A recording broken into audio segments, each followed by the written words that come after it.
أعوذ بالله من الشيطان الرجيم بسم الله الرحمن الرحيم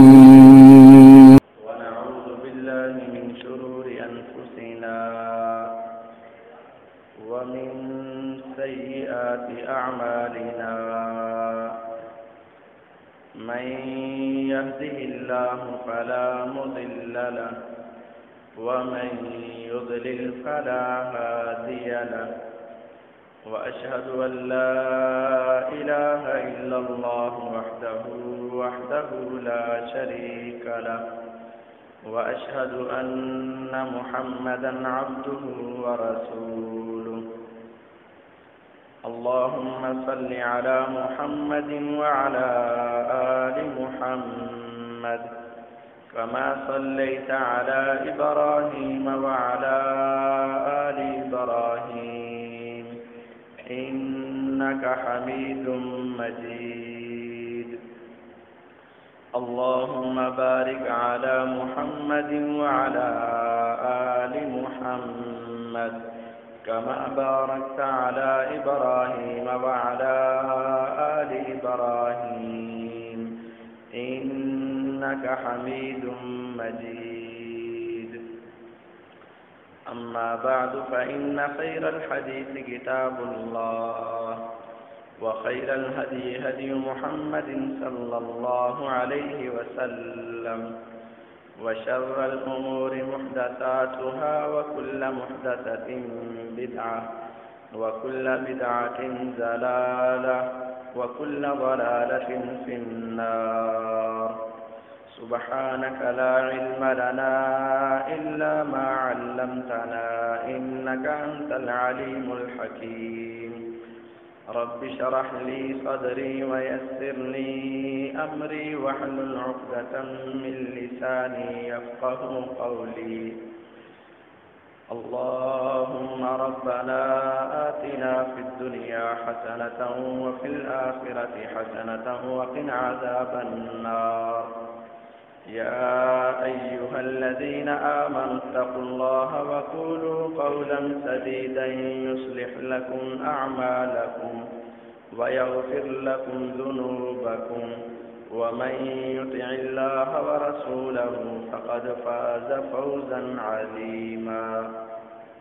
وقال الله تبارك وتعالى في مقام آخر الذي خلق الموت والحياة ليبلوكم أيكم أحسن عملا وهو العزيز الغفور وقال النبي صلى الله عليه وسلم إنكم سترون ربكم كما ترون هذا القمر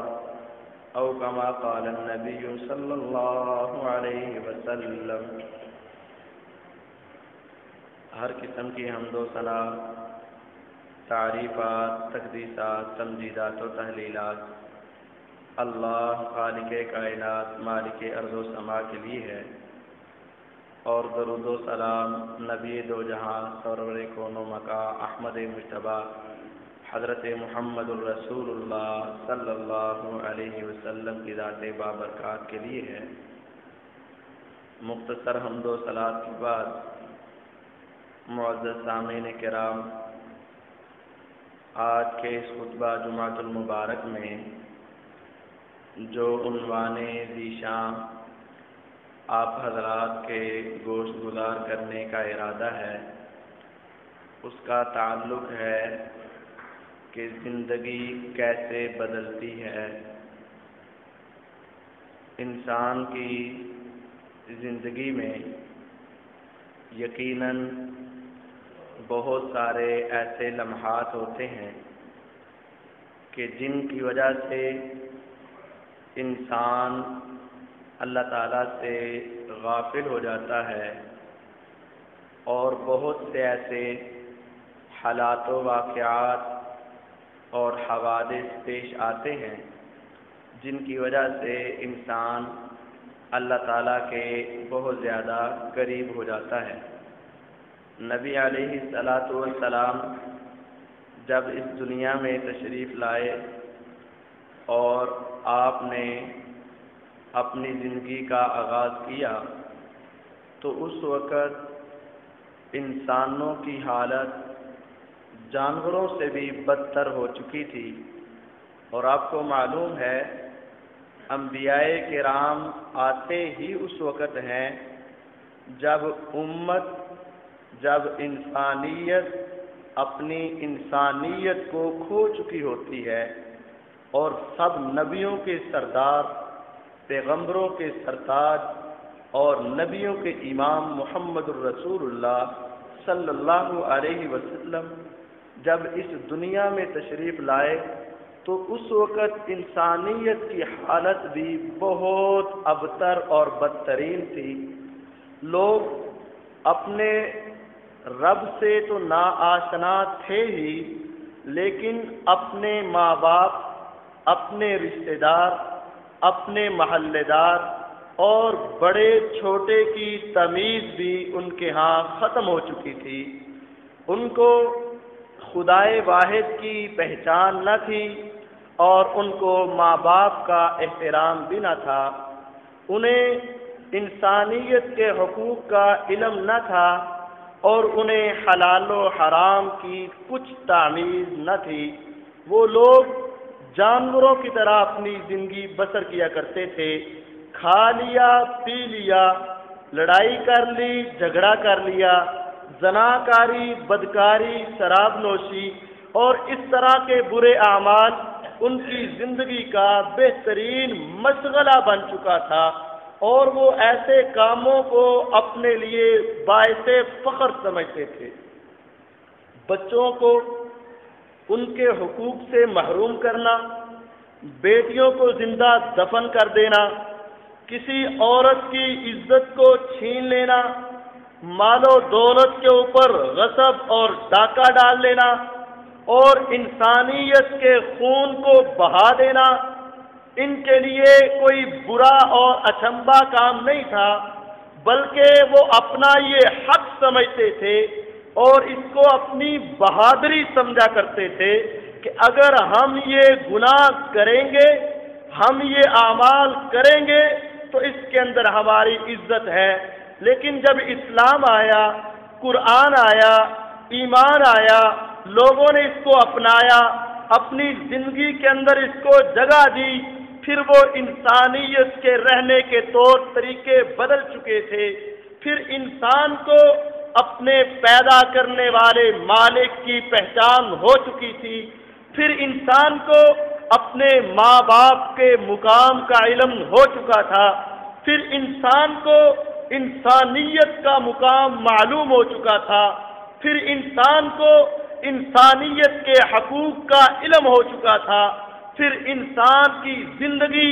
ایک بہترین ماڈل اور نمونہ بن چکی تھی۔ پھر وہی جو رات کی تاریکی میں لوگوں کے مال پر ڈاکہ ڈالا کرتے تھے، چوری کیا کرتے تھے، وہی لوگوں کی مال کی حفاظت کرنے والے بنے۔ وہی جو کسی ماں بہن کی عزت کو لوٹنا اپنے لیے باعث فخر سمجھتے تھے، پھر وہی ماں بہن کی عزت کو بچانا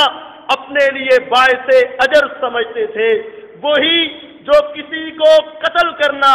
اپنی بہادری سمجھتے تھے، پھر انسانیت کو بچانا اپنا فرض سمجھتے تھے، وہی جو بدکاری کو اپنا مشغلہ سمجھتے تھے، پھر وہ اپنی جان اور اپنی عزت کی حفاظت کو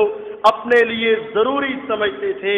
آخر ان کے اندر یہ تبدیلی کیسے واقع ہوئی؟ ان کے اندر یہ اتنا سارا انقلاب کیسے برپا ہوا؟ اس کی تھوڑی تھوڑی تفصیل آپ حضرات کو بتانا چاہتا ہوں۔ جب انسان یہ بات اپنے ذہن میں بٹھا لے اور اپنے دل کے اندر پختہ بات کو کر لے کہ میں نے نبی علیہ الصلوۃ والسلام کی سیرت کو اپنانا ہے، اور آپ جو کہیں گے وہ کر کے دکھانا ہے، جس سے روکیں گے اس سے رک کر دکھانا ہے، جب یہ بات انسان کے اندر راسخ ہو جائے گی تب انسان کی زندگی میں انقلاب آئے گا۔ نبی علیہ الصلوۃ والسلام کی سیرت کو اپنانا، ان کے طریقے کو اپنانا، ان کی بات کو ماننا جب انسان اپنے اندر لازم کرے گا، پھر انسان کو اللہ تعالیٰ اس طرح کا انقلاب اور اس طرح کی نعمت سے نوازے گا، کیونکہ اللہ تعالیٰ کا تو ارشاد عالی ہے، لقد من اللہ علی المؤمنین اذ بعث فیہم رسولا من انفسہم یتلو علیہم آیاتہ ویزکیہم وَيُعَلِّمُهُمُ الْكِتَابَ وَالْحِكْمَةَ وَإِن كَانُوا مِن قَبْلُ لَفِي ضَلَالٍ مُبِينٍ۔ لوگ بہت واضح گمراہی میں، طریقی میں، اندھیرے میں، جہالت میں ڈوب چکے تھے۔ آسمان کے رب کو ترس آیا ان کی حالت پر۔ اللہ نے اپنے پیغمبر محمد الرسول اللہ صلی اللہ علیہ وسلم کو مبعوث فرما کے انسانیت کے اوپر اللہ نے احسان فرمایا۔ اب وہ نبی علیہ الصلوۃ والسلام ان کی تعلیم، ان کا تزکیہ، ان کی تربیت کرتے ہیں اپنے رب کے پیغام کو سنا سنا کر، جس کی وجہ سے ان کی زندگیوں میں انقلاب پیدا ہو رہا ہے۔ نبی علیہ الصلوۃ والسلام زندگیوں کو بدلنے کے لیے آئے۔ اگر ہم کلمہ طیبہ پڑھیں، اپنے آپ کو مسلمان کہلائیں، لیکن ہماری زندگی میں تبدیلی نہ آئے، ہم اگر پہلے بھی اسی طرح کے کام کرتے تھے، کلمہ پڑھ کے، نماز پڑھ کے، روزہ رکھ کے، زکوٰۃ دے کے، دوسرے اعمال کر کے، تب بھی وہی عمل کرتے رہے، تو پھر ہمیں نبی علیہ السلام کے آنے کا فائدہ نہیں ہوگا۔ سب سے پہلا کام کہ نبی علیہ السلام کی سیرت کو اپنایا جائے۔ دوسرا کام، انسان نماز کا پابند ہو۔ ان الصلاۃ تنہا عن الفحشاء والمنکر۔ اب یقیناً آپ قرآن مجید کے ترجمے کو دیکھیں، انا کا معنی ہے بے شک، اس بات میں ذرہ برابر بھی شک نہیں، بے شک، شک کے بغیر۔ ان الصلاۃ تنہا عن الفحشاء والمنکر، کوئی شک نہیں کہ جو حقیقی نماز ہے وہ انسان کو بے حیائی اور برائی کے کاموں سے منع کرتی ہے۔ نماز انسان کے اندر ایک تبدیلی پیدا کرتی ہے، نماز انسان کو گناہوں سے روکتی ہے، نماز انسان کو برائیوں سے روکتی ہے، نماز انسان کو برے اعمال سے روکتی ہے۔ یہ کہنے والا رب العالمین ہے، جس کے کلام میں ذرہ برابر پہلے ہی شک نہیں تھا، لیکن اللہ نے اور زیادہ تاکید پیدا فرمائی۔ ان الصلاۃ، بے شک میرے کلام میں، میرے قرآن میں پہلے ہی کوئی شک نہیں، لیکن اس بات کے اندر تو اور زیادہ پختگی ہے، کوئی شک نہیں کہ نماز تمہیں بے حیائی، برائی اور گناہوں سے روکتی ہے۔ اب لیکن اللہ تعالیٰ کی بات سچی ہے، برحق ہے، اس میں ذرہ برابر کوئی شک نہیں، لیکن ہماری نماز ہمیں تبدیلی کیوں نہیں دیتی؟ ہماری نماز ہمیں کیوں نہیں بدلتی؟ ہم 30 سال سے، 20 سال سے، 10 سال سے، 5 سال سے نمازیں پڑھ رہے ہیں، مسجد میں آ رہے ہیں، وضو کرتے ہیں، مصلی پر کھڑے ہوتے ہیں، 5 وقت کی نماز ہے، صبح اس وقت اٹھنا اور رات کو تھکاوٹ کے باوجود نماز کو پڑھنا، یہ ہماری ایک روٹین بن چکی ہے، لیکن اس کے باوجود ہمارے اندر تبدیلی کیوں نہیں ہے؟ وجہ یہ ہے کہ ہماری نماز صحیح طریقے کی نماز نہیں ہے۔ اگر ہماری نماز صحیح طریقے کی نماز ہو، صحیح طریقے کی نماز کا مطلب یہ ہے کہ ہمارے ظاہری اعمال بھی سنت کے مطابق ہوں، ہمارے کھڑے ہونے کا طریقہ، رکوع کرنے کا طریقہ،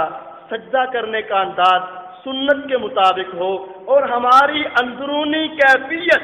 ہماری زبان، ہمارا دل، ہمارا دماغ، یہ جو اندرونی کیفیت ہے، اگر یہ بھی سنت کے مطابق ہوگی، یہ بھی پوری نماز پڑھ رہے ہوں گے، ہمارے اعضاء تو نماز پڑھتے ہیں، ہمارے ہاتھ نماز پڑھتے ہیں، ہماری کمر جھکتی ہے، ہمارے پاؤں مڑتے ہیں، ہم رکوع سجدے میں جاتے ہیں، لیکن اتنا شعور نہیں ہوتا پہلی رکعت ہے یا دوسری، تیسری ہے یا چوتھی، اتنا علم نہیں ہوتا کہ میں اپنی زبان سے اللہ سے کیا کہہ رہا ہوں، اپنے رب سے کیا وعدہ کر رہا ہوں، اپنے رب سے کیا مانگ رہا ہوں۔ جب اس کو اتنا شعور نہیں ہے کہ میں کر کیا رہا ہوں، پھر ہماری حالت ایک دیوانے اور مجنوں کی سی ہے، جیسے کوئی پاگل، کوئی مجنوں، کوئی دیوانہ کوئی عمل کر رہا ہو، اسے نہیں پتا میں کیسا عمل کر رہا ہوں، اس کا میرے اوپر کیا مطالبہ ہے، میرے اس عمل کا مجھے کیا ملے گا،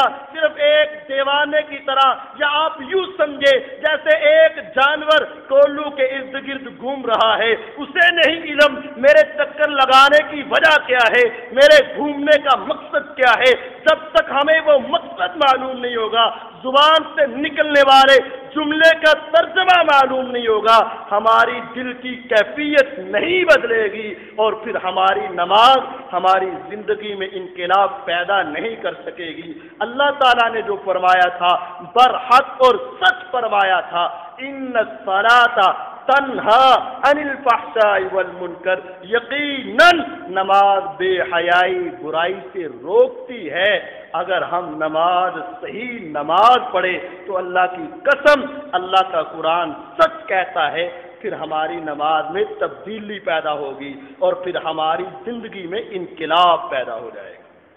اور یہ غور کی بات ہے، فکر کی بات ہے کہ اللہ تعالیٰ تو سچ فرماتے ہیں، لیکن ہم اپنی زندگی کو دیکھتے ہیں تو ویسا نظر نہیں آتا۔ تو یہ نقص اللہ تعالیٰ کی بات میں نہیں، یہ نقص ہمارے اندر ہے۔ اگر ہم اپنی زندگی کو بدلنا چاہتے ہیں تو پھر ہمیں اپنی نماز کی اصلاح کرنی ہوگی اور 5 وقت کا نمازی بننا ہوگا۔ تیسری بات جس وجہ سے انسان کی زندگی بدلتی ہے، وہ ہے انسان کا اللہ تعالیٰ کی فرضی عبادتوں کو پورا کرنا، یعنی روزہ بھی رکھنا، اگر زکوٰۃ ہے تو اس کو ادا کرنا، اگر مال ہے تو عمرہ کرنا، حج کرنا۔ یہ فرائض، ان کی پابندی انسان کے اندر بہت زیادہ تبدیلی اور اللہ کا قرب عطا کرتی ہے۔ اللہ تعالیٰ فرماتے ہیں لا یزال وما تقرب الی عبدی بشیء احب الی مما افترضتہ، میرا بندہ جتنے بھی رستوں سے، جتنے طریقوں سے میرے قریب ہو سکتا ہے، ان میں سے سب سے بڑے طریقے جو مجھے پسندیدہ ہیں وہ ایسے اعمال جو میں نے انسان کے اوپر فرض کر دیے ہیں۔ جو اعمال میں نے فرض کیے ہیں، یہ سب سے بڑے طریقے، سب سے بڑی شارع، سب سے بڑی سڑک ہے جن کے اوپر انسان چل کے میں اللہ تعالیٰ کے قریب ہو سکتا ہے، وہ ہے فرائض کی پابندی۔ نماز، روزہ، زکوٰۃ، حج، یہ 5 جو بڑے فرض ہیں، انسان اس کے اوپر کاربند رہے تو انسان کی زندگی میں تبدیلی آ سکتی ہے۔ اب روزہ انسان کی تبدیلی کیسے پیدا کرتا ہے؟ یہ روزہ اللہ تعالیٰ نے جو فرض کیا ہے، یہ نعوذ باللہ اللہ تعالیٰ کے مال دولت میں کوئی کمی نہیں ہے، اللہ تعالیٰ کے رزق میں فراوانی ہی فراوانی ہے، اللہ تعالیٰ کے ہاں کوئی نقص نہیں ہے، لیکن اللہ تعالیٰ نے ہمارے لیے فرمایا الصوم جنہ، یہ روزہ تمہارے لیے ایک ڈھال بن جائے گا، تمہارے لیے رکاوٹ بن جائے گا۔ جب تم روزہ رکھو گے شیطان سے بچو گے، روزہ رکھو گے گناہوں سے بچو گے، روزہ رکھو گے غلط کاموں سے بعد آ جاؤ گے، اور اس روزے کی وجہ سے تمہاری زندگی میں تبدیلی پیدا ہو جائے گی۔ اسی طرح عمرہ یہ انسان کو نیک اعمال کے اوپر ابھارتا ہے، گناہوں کو معاف فرماتا ہے۔ حج جو ہے انسان کی زندگی میں ایسی تبدیلی پیدا کرتا ہے کہ وہاں اللہ تعالیٰ نے ایسے معاملات، ایسا اللہ تعالیٰ نے اپنی برکات اور ایسا اللہ تعالیٰ نے وہاں انداز رکھا ہے، جب انسان وہاں پہنچتا ہے روحانیت ملتی ہے، اور انسان اللہ کے سامنے جب گر گڑاتا ہے، پھر اللہ تعالیٰ فرماتے ہیں بندے اگر تو یہاں رزق حلال کے ساتھ میرے پاس آیا، حج کیا، مجھ سے معافی مانگی، میں تجھے معاف کر دوں، تو یاد رکھ تو پھر اس طرح اپنے گناہوں سے پاک ہو جاتا ہے جیسے ایک بچہ پہلے دن ماں کے بطن سے زمین پر آتا ہے، جس طرح اس کے نامہ اعمال میں ایک بھی صغیرہ اور کبیرہ کوئی گناہ نہیں ہوتا، چھوٹا بڑا کوئی گناہ اس کے ذمے میں نہیں ہوتا۔ جو حج کر لے، اگر اللہ نے اس کا حج قبول فرما لیا تو پھر اس کے بھی ساری زندگی کے گناہ اس طرح معاف فرما دیے جاتے ہیں۔ اس طرح ایک بہت بڑا زندگی کو بدلنے کا طریقہ وہ نوجوانوں کا شادی کرنا ہے۔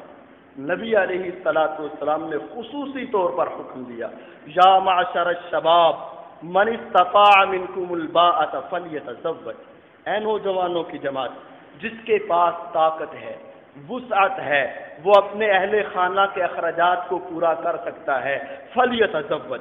پس وہ ضرور شادی کرے، ضرور شادی کرے۔ فائدہ کیا ہوگا؟ تیری زندگی میں تبدیلی آئے گی۔ خدایا کیا تبدیلی آئے گی؟ نبی علیہ الصلوۃ والسلام کی زبان سے اللہ یہ نکلواتے ہیں، فَإِنَّهُ أَغَضُّ لِلْبَصَرِ وَأَحْسَنُ لِلْفَرْجِ، اگر تو شادی کر لے گا تیری زندگی میں دو انقلاب آئیں گے، تیری نگاہیں جھکا دی جائیں گی، تیری شرمگاہ کی حفاظت ہو جائے گی۔ اگر تو شادی کو ثواب سمجھ کر کرے گا، اگر شادی کو اللہ کا ایک حکم سمجھ کر کرے گا، اگر شادی کو اسلام کا ایک شعار سمجھ کر کرے گا، اگر شادی کو محمد الرسول اللہ صلی اللہ علیہ وسلم کی سنت سمجھ کر کرے گا، اگر شادی کو اپنے لیے گناہوں سے رکاوٹ سمجھ کر کرے گا، پھر محمد الرسول اللہ صلی اللہ علیہ وسلم کی گارنٹی یہ ہے، اے نوجوانوں کی جماعت، جس کے پاس استطاعت اور طاقت ہو وہ نکاح کر لے، دو چیزیں اللہ تمہیں عطا فرمائے گا، تیری زندگی میں انقلاب یہ آئے گا،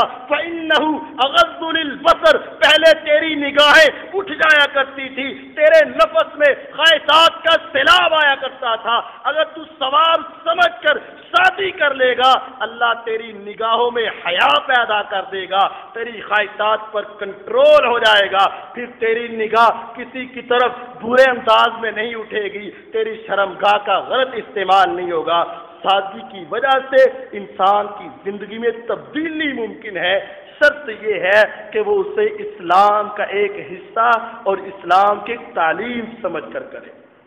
نبی علیہ الصلوۃ والسلام نے اس کے فوائد میں یہ بات شامل کی اور آگے فرمایا، وَمَن لَّمْ يَسْتَطِعْ،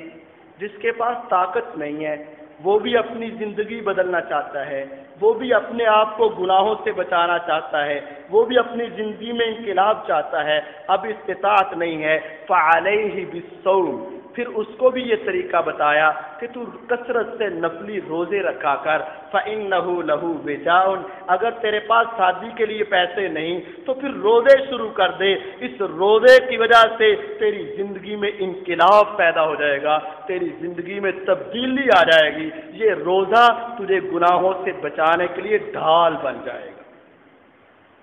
روزہ بھی اور یہ نکاح بھی انسان کی زندگی میں تبدیلی پیدا فرماتا ہے۔ اسی طرح ایک بہت بڑا عمل جو انسان کی زندگی میں تبدیلی کرتا ہے، جو اللہ تعالیٰ نے فرمایا، یا ایھا المزمل قم اللیل الا قلیلا نصفہ او انقص منہ قلیلا او زد علیہ ورتل القرآن ترتیلا، اے مزمل، اے چادر کو اوڑھنے والے، چادر لپیٹ کر لیٹنے والے، قم اللیل الا قلیلا، رات کے تھوڑے حصے کے سوا باقی ساری رات کا قیام کیا، نصفہ او انقص منہ قلیلا، آدھی رات یا آدھی سے تھوڑی سی کم رات اللہ کے لیے کھڑے ہو جائے گا، او زد علیہ، یا آدھی سے بھی بسا اوقات زیادہ کر لیا کر، ورتل القرآن ترتیلا، ہاں جب رات کو قیام کرنا ہے پھر آہستہ آہستہ ٹھہر ٹھہر کے میرے قرآن کی تلاوت فرمانی ہے۔ اس کا فائدہ کیا ہوگا؟ اب ذرا غور کیجئے اس مقام پر کہ یہ کس کو کہا جا رہا ہے؟ وہ محمد الرسول اللہ صلی اللہ علیہ وسلم جن کی ساری زندگی پہلے ہی بڑے انقلاب والی، ان کی زندگی میں پہلے ہی گناہ کوسوں دور نظر آتے ہیں، ان کے قریب شیطان پھٹکتا بھی نہیں ہے۔ وہ محمد الرسول اللہ صلی اللہ علیہ وسلم جو اللہ تعالیٰ کے پورے فرما بردار اور پورے تابعدار۔ ان کو اللہ تعالیٰ نے جب یہ تہجد اور قیام اللیل کا حکم دیا اور 1-2 رکعت نہیں، آدھی رات، آدھی سے تھوڑا سا زائد یا آدھی سے تھوڑا سا کم آپ قیام کیا کریں، درمیان میں قرآن پڑھا کریں، فائدہ کیا ہوگا؟ اِنَّا سَنُلْقِي عَلَيْكَ قَوْلًا ثَقِيلًا، اے محمد صلی اللہ علیہ وسلم، ہم آپ کے اوپر بہت بھاری ذمہ داری نازل کرنے والے ہیں، ہم نے آپ کو بہت بھاری ذمہ داری سونپنی ہے، آپ کے اوپر نبوت کا تاج ہے، پوری امت کا غم ہے، اور آپ نے لوگوں کی اصلاح کرنی ہے، لوگوں کو سیدھے رستے پر لانا ہے، آپ نے لوگوں کو سیدھا رستہ بتلانا ہے۔ اب آپ کی پہلے تربیت کی ضرورت ہے، وہ محمد صلی اللہ علیہ وسلم جن کی پہلے ہی تربیت اور نگرانی خدا خود کر رہے تھے، اور ان کی تربیت کے لیے اور ان کے نفس کو کچلنے کے لیے اللہ تعالیٰ نے پہلے ہی سینہ چاک کروا کے دل کو آب زمزم سے دھلا کر اس کے اندر سے ساری چیزوں سے اس کو پاک کیا ہوا تھا۔ پھر بھی اس پاک ننگی والے کو، پاک انسانیت والے کو کہا جا رہا ہے اِنَّا سَنُلْقِي عَلَيْكَ قَوْلًا ثَقِيلًا، ہم نے آپ کے اوپر بڑی بھاری ذمہ داری اتارنی ہے۔ إِنَّ نَاشِئَةَ اللَّيْلِ هِيَ أَشَدُّ وَطْئًا وَأَقْوَمُ قِيلًا، یہ رات کا آپ کا بیدار ہونا 2 فائدے آپ کو دے گا۔ ہِیَ أَشَدُّ وَطْئًا، اس کی وجہ سے شیطان کا نفس بالکل ختم ہو جاتا ہے، وسوسے، خیال، طرح طرح کی باتیں جو دل میں آتی ہیں وہ بھی کچل کے رکھ دی جاتی ہیں۔ وہ اقوام قیلا، اور آپ کی بات کے اندر بڑا زور پیدا ہو جائے گا، اثر پیدا ہو جائے گا، آپ کی بات کے اندر بہت وزن ہوگا۔ پھر آپ محمد صلی اللہ علیہ وسلم جس کو بتائیں گے وہ مانے گا، جس کو سمجھائیں گے وہ سمجھے گا، جس کو بلائیں گے وہ آئے گا۔ 2 بڑے فائدے ہیں، ایک شیطان آپ سے انتہائی دور ہو جائے گا، خواہشات، تمنائیں، آرزویں ساری اسلام کے مطابق ہوں گی، اور دوسری بہت بڑی نعمت یہ ملے گی کہ آپ کی زبان اور آواز میں اللہ اثر پیدا فرما دے۔ انسان کی زندگی تو ویسے ساری اللہ تعالیٰ کی عبادت کے لیے ہے، لیکن رات اللہ تعالیٰ نے خصوصی مانگی ہے، کیونکہ دن کے وقت اللہ تعالیٰ نے اگلی آیت میں فرمایا اِنَّ لَكَ فِي النَّهَارِ سَبْحًا طَوِيلًا، کیونکہ دن کے وقت آپ کو بڑی مصروفیات ہیں، گھر کے کام کاج ہیں، لوگوں کو دعوت دینی ہے، جہاد پر نکلنا ہے، لوگوں کے مسائل سننے ہیں، ان کے مسائل کو سلجھانا ہے، ان کے معاملات کو بہتر بنانا ہے، بیوی بچوں کے معاملات ہیں۔ یہ دن کے وقت انسان کی اتنی خشوع، اتنی توجہ نہیں رہتی، کبھی ادھر سے شور آ رہا ہے، کبھی ادھر سے دروازہ کھٹک رہا ہے، کوئی ادھر سے بلا رہا ہے، کوئی گھر کے کام کاج ابھی ذہن میں گھوم رہے ہیں۔ دن کے وقت اے محمد صلی اللہ علیہ وسلم پوری توجہ کے ساتھ آپ اپنے رب سے کال نہیں ملا سکتے، ایسا کرے رات کو تھوڑا سا وقت دے، اور رات کو جب آپ وقت دیں گے پھر آپ کو اللہ تعالیٰ 2 انعام دے گا، اور وہ انعام تو ان کو مل چکے تھے۔ اب ہماری زندگی میں تبدیلی کے لیے یہ معاملہ انتہائی ضروری ہے۔ کوئی ایسا شخص جو یہ کہتا ہے کہ مجھے اس گناہ سے نفرت تو ہے لیکن چھوڑا نہیں جا رہا، میں اس گناہ کو ترک تو کرنا چاہتا ہوں لیکن میری طبیعت اس کو نہیں مانتی، قاری صاحب میرے دل میں بڑی تمنا ہے میں یہ نیکی کروں لیکن مجھ سے ہو نہیں پا رہی۔ اب اس قرآن کی اس آیت پر ذرا غور کیجئے، ہِیَ أَشَدُّ وَطْئًا وَأَقْوَمُ قِيلًا، اے محمد صلی اللہ علیہ وسلم رات کا قیام کرو،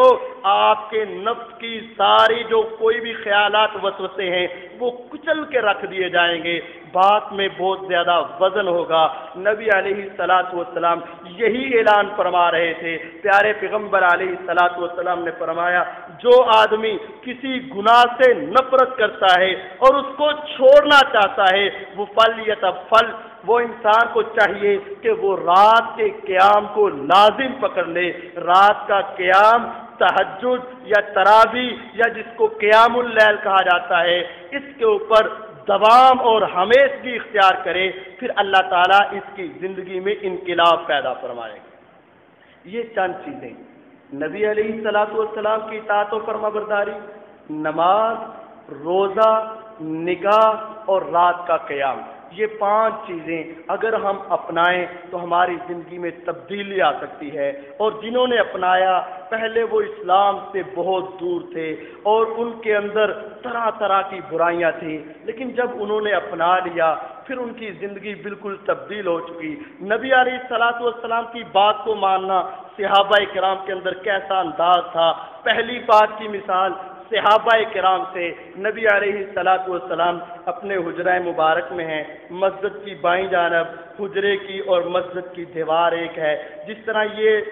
کھڑکی ہے اس طرح نبی علیہ السلام نے کھڑکی لگائی ہے، آگے پردہ لٹکایا ہے، آپ اپنے گھر میں ہیں، نماز پڑھا کے گھر میں پہنچے، صحابہ کرام مسجد میں تھے وہ بھی چلے گئے، چند صحابہ مسجد میں بھی باقی ہیں، اچانک تھوڑی سی آواز اونچی ہوئی، شور سا محسوس ہوا، نبی علیہ الصلوۃ والسلام نے فوراً پردہ ہٹایا، صحابہ کو دیکھا، 2 صحابی آپس میں بحث و تکرار کر رہے ہیں۔ آپ نے پوچھا کیا معاملہ ہے؟ کہنے لگا اللہ کے نبی صلی اللہ علیہ وسلم میں نے اس سے قرضہ لینا ہے اور یہ دے نہیں رہا۔ آپ نے فرمایا دینا ہے؟ اللہ کے نبی صلی اللہ علیہ وسلم دینا تو ہے تو دیتا کیوں نہیں؟ اللہ کے نبی صلی اللہ علیہ وسلم دینا تو ضرور ہے لیکن ابھی اتنا ہے ہی نہیں، میں کیسے دوں؟ پیارے پیغمبر علیہ الصلوۃ والسلام نے زبان سے کچھ نہیں کہا۔ اب ہماری ذرا تربیت اور ان کی تربیت، ان کی زندگی میں انقلاب کیسے آیا؟ انہوں نے پہلی بات کو اپنے اندر بہت زیادہ پختہ کیا ہوا تھا کہ جو فرما دے، جو کہہ دے محمد صلی اللہ علیہ وسلم فوراً ماننا ہے، چونکہ چنانچہ اگرچہ مگرچہ ایسے ویسے دیکھو نا، ذرا سوچو نا، ذرا غور کرو نا، ایسی کوئی بات نہیں۔ ہمیں پتہ چل جائے ہاں 5 قرآن کی آیتیں ہیں، 10 احادیث ہیں، نبی علیہ السلام کا حکم ہے، پھر بھی ہم کہتے ہیں اچھا ذرا غور کرتے ہیں، دیکھتے ہیں، بس آپ دعا کریں۔ لیکن صحابہ کے اندر تبدیلی کی وجہ یہ تھی کہ وہ آپ کی بات کو فوراً مانا کرتے تھے۔ صحیح بخاری کی حدیث کے الفاظ، نبی علیہ الصلوۃ والسلام کی زبان نبوت ابھی حرکت میں نہیں آئی، صرف 2 انگلیوں کا اشارہ ہے جسے آپ بھی سمجھیے، آپ نے ایسے کیا، اس طرح اشارہ فرمایا، حدیث کے الفاظ ہیں، صحابی کو سمجھ آئی کہ نبی علیہ الصلوۃ والسلام مجھے یہ کہہ رہے ہیں کہ تو نے جو قرض لینا ہے اس کو آدھا معاف کر دے، آدھا لے لینا۔ دوسرے کو اس طرح اشارہ کیا، جاؤ لا کر اس کو دے دو۔ حدیث کے الفاظ ہے، صحابہ فرماتے ہیں ہم نے نہیں دیکھا وہ صحابی آگے سے یہ کہتا ہو حضور میں نے وہ پیسے بڑی محنت سے کمائے تھے، آخر میرے بھی بچے ہیں، آخر میری بھی اولاد ہے، آخر میری بھی بیوی ہے، آخر میرے بھی اخراجات ہیں، میری بھی ضروریات نہیں، کچھ نہیں دیکھا۔ ادھر فرمان محمد تھا، ادھر اشارہ محمد تھا صلی اللہ علیہ وسلم، ادھر گردن جھکائی تھی۔ نبی علیہ السلام نے فرمایا، صحابی نے کہا جاؤ میں نے تجھے آدھے معاف کیے۔ دوسرا اٹھتا ہے، گھر میں جاتا ہے، جتنے پیسے ہیں لا کر ادا کر دیتا ہے۔ محمد الرسول اللہ صلی اللہ علیہ وسلم کے اشاروں کے اوپر عمل کرنا ان کا وتیرہ بن چکا تھا۔ ان کی زندگی کا مقصد یہ تھا کہ جو فرمان محمد ہو صلی اللہ علیہ وسلم، جو سیرت محمد ہو صلی اللہ علیہ وسلم، اس پر عمل کر کے دکھائیں گے۔ جب انسان کی زندگی ایسے بنے پھر انسان کی زندگی میں انقلاب اور تبدیلی پیدا ہو جایا کرتی ہے۔ دوسری بات، نماز صحابہ کرام کی ایسی تھی کہ جس کی وجہ سے انسان کی زندگی میں تبدیلی ہے۔ مشہور بات ہے، میں نے ابھی کہا ہے کہ ہمارے اعضاء نماز پڑھتے ہیں، ہاتھ باندھ لیتے ہیں، سر جھک جاتا ہے، کمر جھک جاتی ہے، اٹھ جاتے ہیں، لیکن ہماری اندرونی کیفیت نماز نہیں پڑھتی۔ ہماری زبان، ہمارا دماغ، ہمارا دل نماز نہیں پڑھتا، جس کی وجہ سے تبدیلی نہیں ہے۔ جن کے دل و دماغ نماز پڑھتے ہیں پھر ان کی نماز ان کے اوپر اثر کرتی ہے۔ رب نے سچ فرمایا، ان الصلاۃ تنہا عن الفحشاء والمنکر، اور ان صحابہ کرام کے